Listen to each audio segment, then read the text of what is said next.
आपका खैर मकदम है। आपको बता दें, जम्मू में रैली से राहुल गांधी खिताब कर रहे हैं। सीधा रुख करते हैं। अब दुर्गा, जिसको हम दुर्गा मां कहते हैं, दुर्गा क्या है? दुर्गा शब्द दुर्ग से आता है, सही। दुर्गा मां मतलब वो शक्ति जो रक्षा करती है, सही बोला? ठीक है। लक्ष्मी की हम पूजा करते हैं। लक्ष्मी शब्द कहां से आता है? नहीं नहीं, ये गलत है। ये आप कर रहे हो, ये गलत है। ये लक्ष्मी नहीं है। मैं आपको आज बताने आया हूं। लक्ष्मी का मतलब वो शक्ति जो लक्ष्य को पूरा करती है। अगर आपका लक्ष्य पैसा है तो फिर जो आपने बोला वो सही है। अगर आपका लक्ष्य कोई और कुछ और है तो उस लक्ष्य को पूरा करने का काम जो शक्ति काम करती है उसको हम लक्ष्मी कहते हैं। और सरस्वती वो भी एक शक्ति है। विद्या, ज्ञान, नॉलेज जिसको हम कहते हैं वो सरस्वती है। तो ये तीन शक्तियां हैं। और जब ये तीन शक्तियां घर में होती है,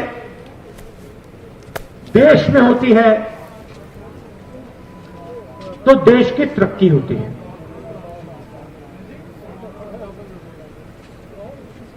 अब आप बताइए, नोटबंदी से हिंदुस्तान में मां लक्ष्मी की शक्ति बढ़ी या घटी? बढ़ी या घटी? जोर से बोलिए, आप कांग्रेस के कार्यकर्ता हो। बढ़ी या घटी? घटी। जीएसटी से लक्ष्मी की शक्ति बढ़ी या घटी? घटी। जो किसानों के नए कानून आ रहे हैं, उन कानूनों से दुर्गा माता की शक्ति बढ़ी या घटी? नुकसान हुआ, उनका चोट पहुंची। जब हिंदुस्तान के हर इंस्टीट्यूशन में, हर कॉलेज में, हर स्कूल में आरएसएस का व्यक्ति बैठाया जाता है तो सरस्वती माता की शक्ति बढ़ती है या घटती है? तो ये हो क्या रहा है? अब दूसरे तरीके से बोलता हूं, जब कांग्रेस पार्टी ने मनरेगा लागू किया, लक्ष्मी की शक्ति बढ़ी या घटी? जब कांग्रेस पार्टी ने हिंदुस्तान को 9% जीडीपी ग्रोथ रेट दिया, लक्ष्मी की शक्ति बढ़ी या घटी? दुर्गा की शक्ति बढ़ी या घटी? सरस्वती की शक्ति बढ़ी या घटी? तो ये हो क्या रहा है?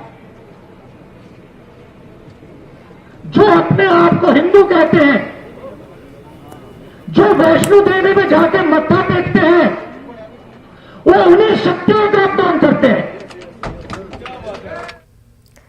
जम्मू में